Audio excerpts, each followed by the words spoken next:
Congratulations to have found all collectibles of part 3. This video is looking at the historical aspect of the game. My name's Professor Peter Doyle. I'm a visiting professor in history at the University in London.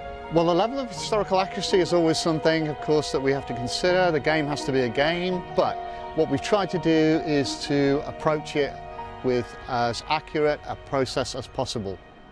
So the game starts at the end of 1916. The war has already seen massive battles which saw and expended huge numbers of men, and that's the focus of this game, the whole of this period after the end of these titanic battles and towards the end of the war.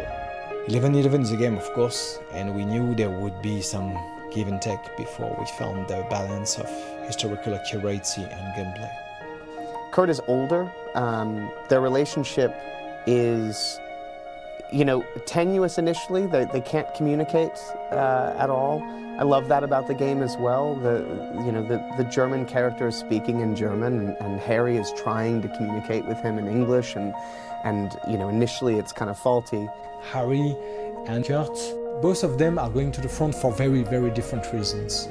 But they have something in common, how they feel about taking the life of someone else. This is something for them that they cannot imagine.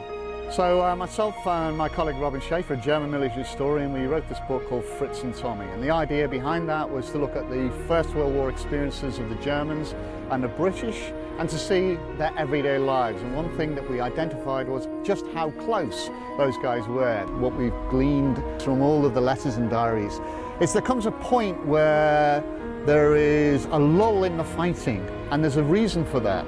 The men of both sides decide, right, let's put the fighting aside, let's go into no man's land, let's do what we can for our dead, and let's respect those on each other. And so there were these impromptu communications. Again, it goes back to the real feature that men are men wherever they are, and peace is mostly in their hearts. At our tiny level, if we can make people think about war in a different way, and maybe if it could bring a tiny piece of peace in the world, it would be nice. We would have done a great job.